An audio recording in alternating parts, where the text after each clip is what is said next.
What's up, Savages? It's your boy Mikey Savage 21, aka the Prince of All Sweaties, bringing you another sweaty discussion. And today I'm going to be discussing Dragon Ball Super and answering the overall question of, was Dragon Ball Super a bad series? Stay tuned. Be sure to like, comment, and subscribe and enable notifications so you'll never miss out on another discussion video. Now, without any further delay, let's jump straight into the discussion. Yeah! Alright, sweaties, hope you're all having a great week so far. Today I'm going to be discussing and reacting to the Dragon Ball Super series as a whole and answering the question, was Dragon Ball Super a bad series? Now, before I begin this discussion, I want to express that I am in no way, shape, or form bashing the series. I know some people are going to attack me for that. I've been a fan of this series, of the creators, the animators. I have loved Dragon Ball ever since the original run in Toonami. Have watched the dub and watched the sub multiple times. Have read the manga. I've even done a couple of videos on my love for Dragon Ball, as well as multiple Let's Plays and discussions. So please don't come at me in the comment section saying, you're just trying to hate on my favorite series. No, I'm not. I love this series and I just want to see it continue to do great and amazing things. So let's keep it civil and sweaty, okay, guys? All right. Now, with all that being said, let's jump straight into my 5 reasons why I think Dragon Ball Super was a bad series. Coming in at number 1, we have bad/inconsistent animation. Now, of course, we all know the notorious episode 5 memes. They're all over the place. But we're not going to harp too much on episode 5 because, again, that was early on. They, still were trying to work through a multitude of things. But again, it is noticeable that there's bad, inconsistent animation, especially with the first couple of arcs,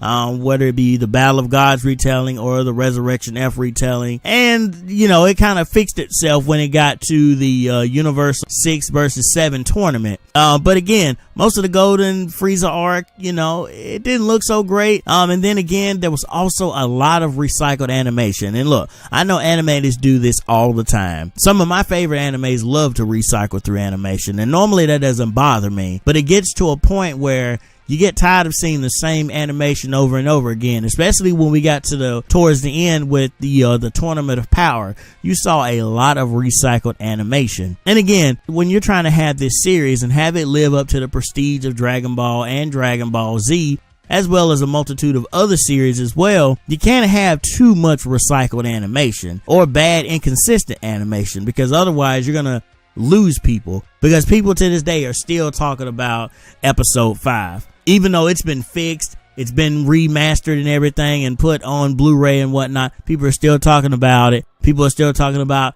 how Golden Frieza looks compared to the movie and everything. And what everyone has to understand, that was a movie. The movie obviously is going to look good because it has all the top key animators on it. Plus they have more time to work on it. This is a series where it didn't have much time in between each episode. They only had maybe about a week or so to get each episode animated and ready to go to show on TV. So sometimes you would have bad animation slip through the cracks. But nonetheless, that's the first reason I have. All right, number 2, there's no real connectivity between most of the arcs or even tiebacks to Dragon Ball or Dragon Ball Z. Now, originally I had this listed as recycled story plots, but I decided to go against this because a lot of anime recycle story plots when they get like spin-off series and whatnot. There's a lot of recycled story plots, and that isn't necessarily a bad thing, especially if some of the things that you're recycling have payoffs in the end. But and for this one, we're going to talk about the lack of connectivity between most of the arcs or tiebacks. Again, there was no real connectivity between the series. Nothing felt organic or together like it did in Dragon Ball or Dragon Ball Z, and even Dragon Ball GT at times, which I know some of you are already gonna get mad he mentioned Dragon Ball GT. I know, but at least Dragon Ball GT did have some connectivity to it. There was a little bit of fluid motion to each arc. Like you start off with the Hunt for the Dragon Ball arc, then that leads into the Baby Saga, because towards the end of that they kind of a confrontation with Baby, which leads Baby to come to Earth, which leads him to take over the Earth, blah blah blah, all that, and then connected together. And then you have the tie back with the Shadow Dragon arc, where it tied back all the way to Dragon Ball Z, where old Kai told them, hey, you guys don't need to rely on this Dragon Ball too much, because the more you keep using it, the more negative energy is going to build up in these Dragon Balls. So there was a lot of connectivity and a lot of tiebacks to Dragon Ball and Dragon Ball Z when it came to GT. But with Dragon Ball Super, not so much. We really didn't have any tiebacks or any callbacks. Now, some might argue that, okay, Frieza coming back as a callback because he was, you know, in Dragon Ball Z, respectively in the Namek arc and of course in the beginning of the Android arc. But really, to me, it just didn't feel organic. The Battle of Gods did not feel like it really led into the Resurrection of F arc, and it certainly didn't feel like it led into the whole concept of the Universe Power. So I mean, there was a little bit of connectivity between some of the arcs, but most of the arcs there was no connectivity whatsoever. But yeah, leading to number 3, the lack of tension throughout the series. And I want to exclude the Tournament of Power because it did have a little bit of tension in there, because again, you didn't have Whis and Beerus competing, which took away the lack of tension throughout the series. Because when you get to the Golden Frieza arc, you have Beerus and you have Whis right there in the background.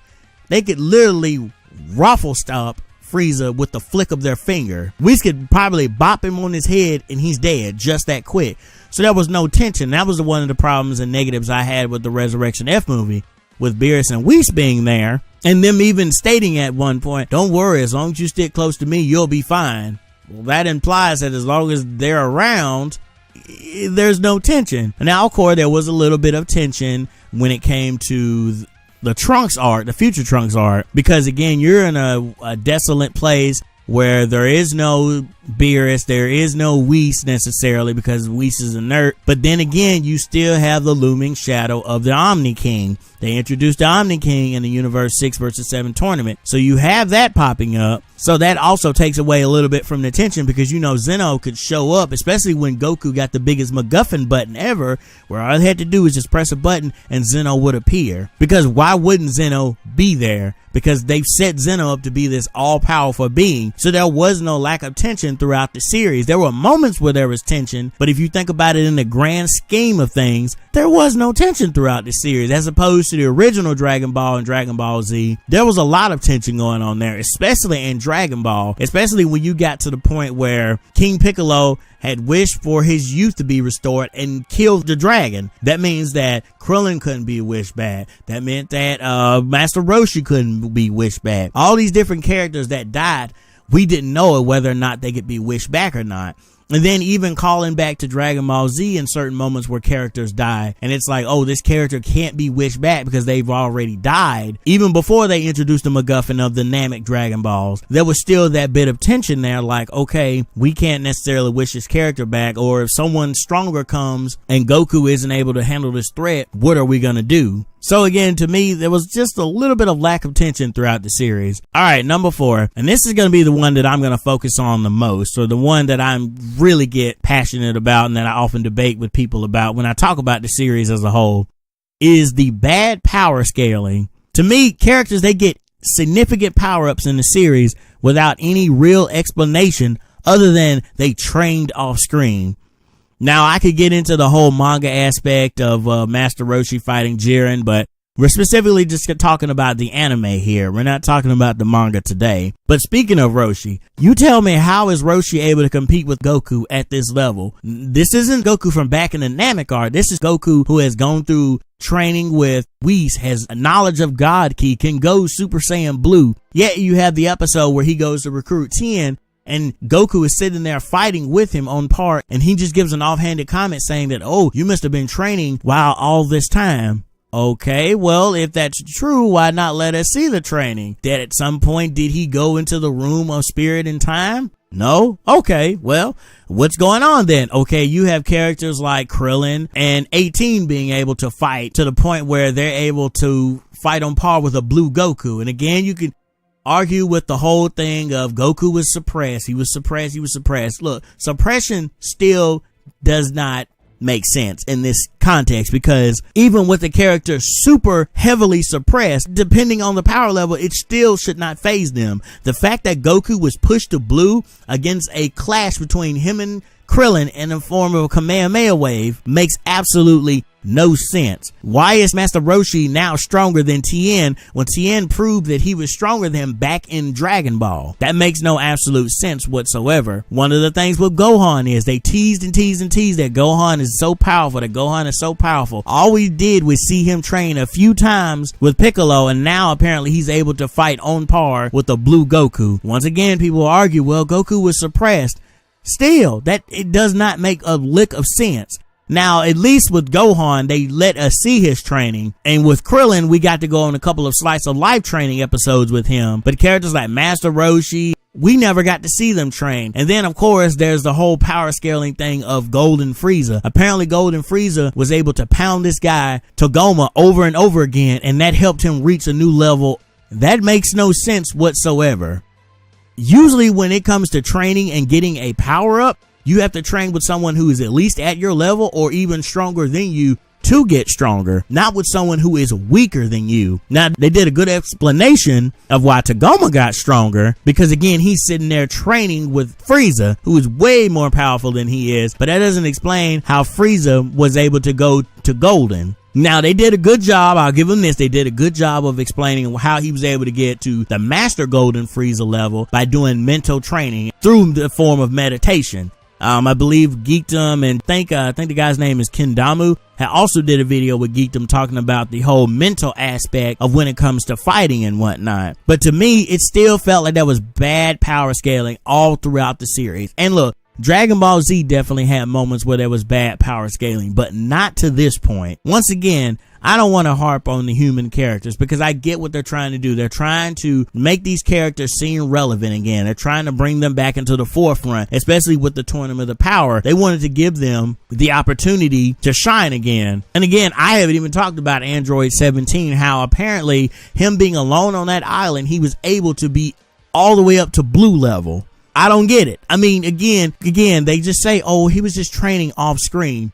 What kind of training was he doing off screen? At least I'll say with the manga, they show us people going into the room of spirit and time. Okay, that's a good explanation. You've been in the room of spirit and time for a year, training your body, training your mind, getting stronger and whatnot. That's fine. How does training out in the real world gonna compete with Goku and Vegeta, who have been using God Ki, who have been working with Beerus and Whis to obtain this level of Ultra Instinct and whatnot? How are they going to be able to compete with that just by training on their own? It makes absolutely no sense. And it's one of the reasons why I think this should be the #1 reason why Dragon Ball Super was a bad series, is because of the bad power scaling. And again, there's bad power scaling all throughout other animes as well. What they call it plot armor, where a main character just gets an ass full of a transformation out of nowhere, and then all of a sudden they're stronger than their opponent. And you know what's funny? I didn't even talk about the Universe 6 Saiyans, how apparently Kale and Caulifla are able to pull out these transformations with only being able to see them once. Makes absolutely no sense. Now, the argument can be made for Caulifla because it's a fusion, and we've seen that fusion significantly amplifies your power to great lengths. That's fine. But how in the world are these girls able to learn Super Saiyan that quick? And then some people say, well, it's because of their Saiyan biology. They have different structure than the Universe 7 Saiyans. That's still not a good explanation. It makes them seem like Mary Sue characters. At least with Kaba, you did a good job of setting up his base being on par with Vegeta's. That's fine. You did a good job of that. But all of a sudden, Kale and Caulifla are able to compete with Goku. So like I said, the power scaling throughout Dragon Ball Super was just crazy, and it really should be my #1 reason why I think it's a bad series. Alright, so the last one I'm going to talk about, and I'm not going to harp on it for too long, is the lack of real villains. I feel like there is no real villains, with the exception of Goku Black / Zamasu, throughout the series. They set Beerus up to be a bad guy, but then he really wasn't a bad guy. At the end of the day, he was, if anything, he was more of an antagonist, but not to the level of being evil. Now, some will argue, okay, what about Frieza? Okay, yes, Frieza was a real villain. He was a real threat at the time that he appeared. Okay, that's one villain. All right, I made the argument again for the Universe 6 versus 7. What real villain was there? You had good, strong antagonists to the protagonists of our group of Universe 7 with Hit and everybody else, but no real villain. I made the argument for the Future Trunks arc, saying that we had Goku Black and Zamasu. The thought of a Supreme Kai in training going rogue and going evil and taking over a Saiyan's body and what that could ultimately do was a cool concept. So I'll give it to those two. They were really great villains. And then again, you get to the Tournament of Power. Who was the villain for the Tournament of Power? Once again, you had a couple of strong antagonists, but you really didn't have a real villain. As opposed to with Dragon Ball and Dragon Ball Z and Dragon Ball GT, each arc you had a specific villain that you were focusing on. And I'm not talking about a villain just in terms of, okay, the character has to be able to become this person. No, they weren't just strong antagonists. They were actual real villains who had serious threats and consequences behind them being on the Earth or being on Namek or wherever they were fighting on these different planets. These guys were real villains and set up like real villains. As opposed to Dragon Ball Super, who was the real villains here? I mean, again, Goku Black and Zamasu, great villains. Frieza, okay, you could say maybe he was a great villain, but again, the whole mystique and terror of him is taken away because you have Beerus and Whis there. At least with the Future Trunks arc, there was no Beerus and Whis with them when they went to the future all those times. He had already been killed off, and Whis was a nerd. But again, those were the only real villains that we had. So going over again, guys, my list of the 5 reasons why I think Dragon Ball Super is a bad series. We have 1, bad and inconsistent animation. 2, no connectivity between most of the arcs or any tiebacks to the original Dragon Ball Z series. Number 3, lack of tension throughout the series, with the exclusion of the Tournament of Power in certain moments.